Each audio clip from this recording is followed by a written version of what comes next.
एक दफ़ा का जिक्र है, एक मम्मा बतख अपने अंडों पर बैठकर उनमें से बच्चे निकलने का इंतज़ार कर रही थी। कुछ दिन बाद उन अंडों में दरेरें आना शुरू हो गईं और 4 अंडों में से बहुत खूबसूरत खूबसूरत पीले रंग के छोटे छोटे बच्चे निकले। लेकिन एक अंडा ऐसा था जिसमें से कोई बच्चा भी नहीं निकला था। मम्मा बतख कुछ दिन तक उस अंडे के टूटने का इंतज़ार करती रही और एक दिन ऐसा आया कि उस अंडे में से एक बच्चा निकला। लेकिन वो बच्चा इन चारों बच्चों में से सबसे मुख्तलिफ था और इन सब में से बड़ा भी था।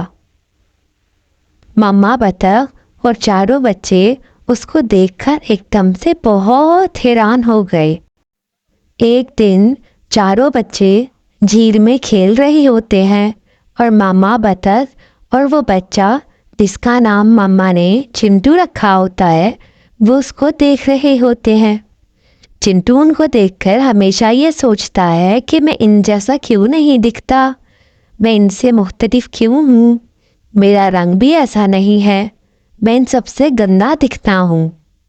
और ये वो बात अपनी मम्मा से कहता है। उसकी बात सुनकर चिंटू की मम्मा उसे कहती हैं, चिंटू बेटा, बाहर की खूबसूरती से कोई फ़र्क नहीं पड़ता, असल खूबसूरती आपके अंदर है। इस चीज़ से फ़र्क पड़ता है कि आपके अंदर कितना खूबसूरत है। लेकिन चिंटू को हमेशा ये लगता है कि वो सबसे ज़्यादा गंदा दिखता है और इसीलिए जब मामा बतख बाकी बच्चों के साथ झील में खेल रही होती हैं तो चिंटू वहाँ से निकल जाता है और ये सोचता है कि मैं यहाँ से चला जाऊँगा और अपने जैसे बतख तलाश करूँगा जो मेरी जैसी दिखती हूँ, ये मुझ जैसे नहीं दिखते। ये करते करते वो बहुत दूर निकल जाता है। रास्ते में उसे कुछ परिंदे मिलते हैं।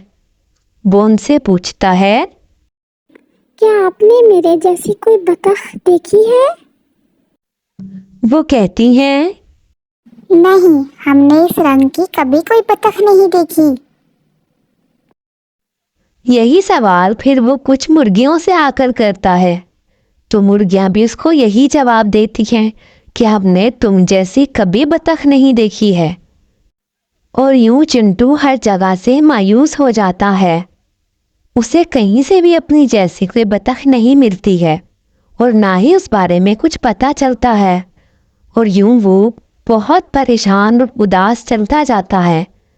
वो चलते चलते बहुत दूर आ जाता है और वहाँ पर वो झाड़ियों के पीछे छुप जाता है और फैसला करता है कि वो अब इन्हीं के पीछे छुपा रहेगा। जब तक उसको उस जैसी कोई बतख नहीं मिल जाती वो यहीं पर रहेगा और यहाँ से कभी बाहर नहीं निकलेगा। वो वहीं पर छुपा रहता है यहाँ तक कि खज़ां आ जाती है और वो फिर भी बाहर नहीं आता। एक दिन वो करीब झील में देखता है कि कोई तैर रहा है। जब वो उसको देखता है तो वो दिखता ही रह जाता है। वो बहुत खूबसूरत एक हंस होता है। वो बहुत ही ज़्यादा खूबसूरत होता है और उसकी आंखें भी बहुत प्यारी होती हैं और चिंटू उसको देखता ही रह जाता है। हंस उससे कहता है, ऐसे छुपकर क्या देख रहे हो? आओ हम तैरते हैं।